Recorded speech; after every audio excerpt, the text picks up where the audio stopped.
For F. Okay, S असेल तर S साठी व्हॅल्यू काय येईल, S is equal to 0. P साठी व्हॅल्यू काय असेल, P is equal to 1. D साठी व्हॅल्यू काय असेल 2 आणि एफ साठी व्हॅल्यू किती असेल 3. ह्या पद्धतीने बरोबर आहे. मग एम ची व्हॅल्यू काय येईल, एम ची व्हॅल्यू एस साठी 0 येणार आहे काय, पी साठी एम ची व्हॅल्यू काय असेल, 3 व्हॅल्यू असतील, -1 0 +1. डी साठी व्हॅल्यू काय असतील, सॉरी इथे एम लिहायचं, डी साठी एम च्या व्हॅल्यूज काय असतील, -2 -1 0 +1 +2. एफ साठी व्हॅल्यू काय असतील तर -3 to +3. बरोबर आहे, म्हणजेच -3 -2 -1 0 +1 +2 +3 या पद्धतीने त्या व्हॅल्यूज असतील. मग आता एम इज इक्वल टू 0, 0 नंबरचं ऑर्बिटल असेल त्याच्यात किती इलेक्ट्रॉन असतील, 2 इलेक्ट्रॉन असतील. पी मध्ये किती ऑर्बिटल आहेत, 3 ऑर्बिटल आहेत, ते असतील ह्या पद्धतीने -1 0 +1. किती इलेक्ट्रॉन आले टोटल, 6 इलेक्ट्रॉन. डी मध्ये 5 ऑर्बिटल असतील, त्यांची नंबरिंग कशी असतील, -2 -1 0 +1 +2. किती झाले टोटल, 10 इलेक्ट्रॉन्स. एफ मध्ये किती असतील, 7 ऑर्बिटल असतील,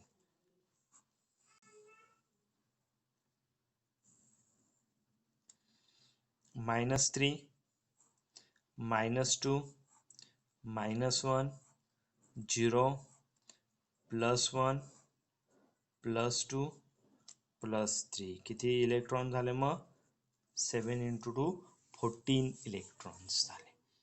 आणि ह्या पद्धतीने ह्या झाल्या यमच्या व्हॅल्यू. यमच्या व्हॅल्यूज कशा असतील, +1 -1 0 +2 -2 काही असू शकतं, ह्यामधला कुठलाही नंबर जो आहे हा असेल. मग जर तुम्हाला यमची व्हॅल्यू 0 दिलेली आहे तर त्याचा अर्थ काय आहे, हे ऑर्बिटल आहे. जे तुम्हाला सेकंड सेलमध्ये सेकंड पी मध्ये एम ची व्हॅल्यू 0 दिलेली आहे तर त्याचं मिनिंग काय आहे, तर हे मधलं ऑर्बिटल जे हे कुठल्या ऑर्बिटल मध्ये इलेक्ट्रॉन प्रेझेंट. जर तुम्हाला सांगितलं 4D मध्ये -1 ऑर्बिटल आहे तर त्याचा मिनिंग काय होतो, 4D मधलं -1 म्हणजे कुठलं, हे ऑर्बिटल, की ह्या ऑर्बिटल मध्ये इलेक्ट्रॉन अकोमोडेट करतोय. ज्यावेळेस आपण क्वांटम नंबरचे एक्झाम्पल पाहतो, ज्यावेळेस आपण क्वांटम नंबर सेटचे एक्झाम्पल घेणार त्यावेळेस ऑटोमॅटिकली ह्या गोष्टी क्लिअर होत जातात, की इथं आपण काय केलं. फक्त इथं एक लक्षात ठेवायचं, -L to +L हा नंबर आपला मिस व्हायला नको. त्यानुसार आपल्या एमच्या व्हॅल्यूज ज्या आहेत त्या आपण लक्षात ठेवायच्या, की एमच्या व्हॅल्यूज कुठल्या असतील, तर एमच्या व्हॅल्यू ह्या -L पासून +L पर्यंत असतील, इन्क्लुडिंग 0. ओके, गॉट इट, समजलं. चला आपण पुढचा लास्ट क्वांटम नंबर घेऊया आणि त्यानंतर मग क्वांटम नंबर सेटचे आपण एक्झाम्पल डिस्कस करू. The fourth quantum number set is the spin quantum number.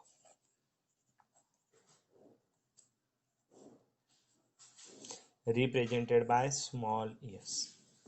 आपण तो स्मॉल एस ने रिप्रेझेंट करतो. मग स्पिन क्वांटम नंबर काय, तर spin quantum number explain the revolution of electron. It can explain or provide spin of electron. Spin of electron. Okay. Then spin of electron around the axis. ऍक्सिसच्या भोवती असलेला इलेक्ट्रॉनचा spin. ठीक आहे, म्हणजे suppose मी हा axis घेतला ह्या पद्धतीचा आणि ह्या ऍक्सिसवर हा इलेक्ट्रॉन प्रेझेंट आहे, तर हा इलेक्ट्रॉन आपल्याला दोन प्रकारचं रिव्होल्यूशन दाखवेल. One is the clockwise revolution, clockwise spin. Clockwise कसं असेल, ज्या पद्धतीने आपली घड्याळ फिरते त्या पद्धतीने ह्या पद्धतीचा. आणि मी इकडे अजून एक इलेक्ट्रॉन घेतला ह्या पद्धतीचा आणि ह्या इलेक्ट्रॉनचा स्पिन जो आहे हा कसा आहे अँटी क्लॉकवाईज आहे या पद्धतीचा.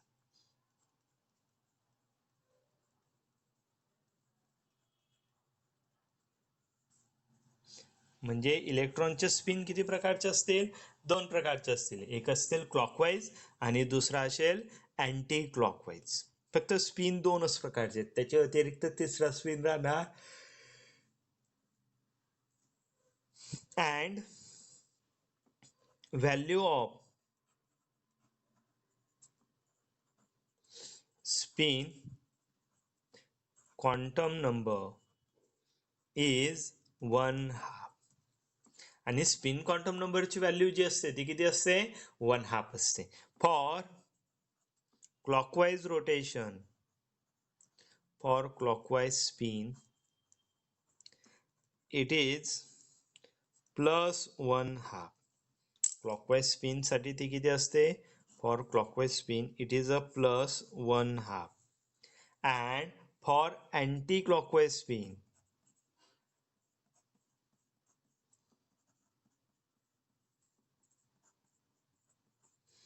it is a -1/2. किती असते ते -1/2. म्हणजे मला जर हा क्लॉकवाईज दाखवायचा आहे तर याची व्हॅल्यू मी काय दाखवेल plus s is equal to +1/2 आणि तो जर अँटी क्लॉकवाईज असेल तर त्याची व्हॅल्यू मी काय दाखवेल s इज इक्वल टू -1/2. म्हणजे याच्या व्हॅल्यू फक्त दोनच आहेत एक +1/2 एक -1/2. जी कोणी +1/2 असते जो काही आपला क्लॉकवाईज स्पिन असतो तर क्लॉकवाईज स्पिनचा इलेक्ट्रॉन हा कायम आपण अपवर्ड हेड ॲरोने रिप्रेझेंट करत असतो ह्या पद्धती. It will represented by upward head arrow. म्हणजे ॲरोचं डोकं जे आहे ते वरच्या बाजूला त्याला आपण क्लॉकवाईज रिप्रेझेंट करत असतो. And anti clockwise represent as downward head arrow.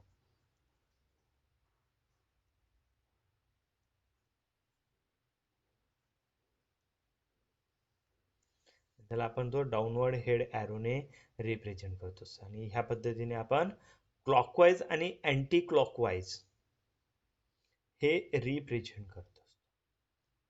मग एका ऑर्बिटल मध्ये दोन इलेक्ट्रॉन असतात बरोबर आहे. आपण म्हणताना म्हटलं orbital having presence of 2 electrons. किती इलेक्ट्रॉन्स प्रेझेंट आहेत 2 इलेक्ट्रॉन प्रेझेंट आहेत राईट. किती इलेक्ट्रॉन प्रेझेंट आहेत 2 इलेक्ट्रॉन्स प्रेझेंट आहेत. Then in which one is a clockwise spin, one electron is a clockwise spin and other is a other having anti-clockwise spin.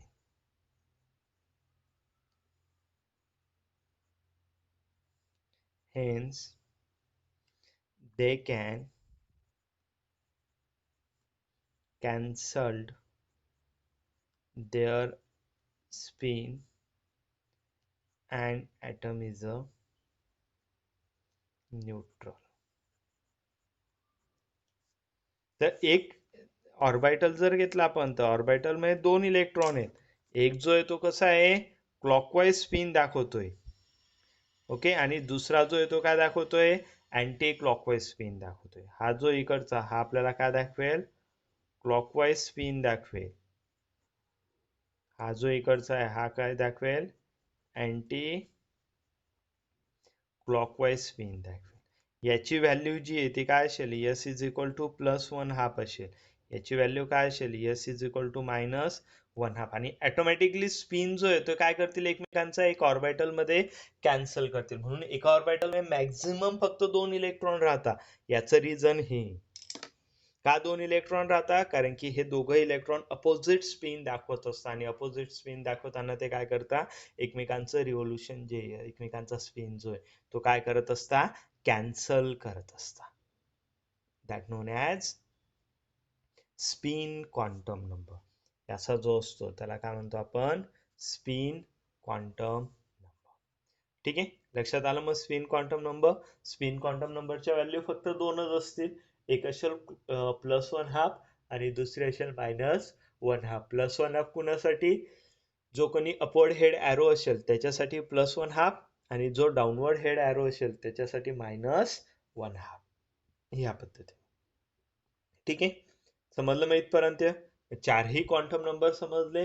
Principal quantum number, azimuthal quantum number, magnetic quantum number आणि fourth spin quantum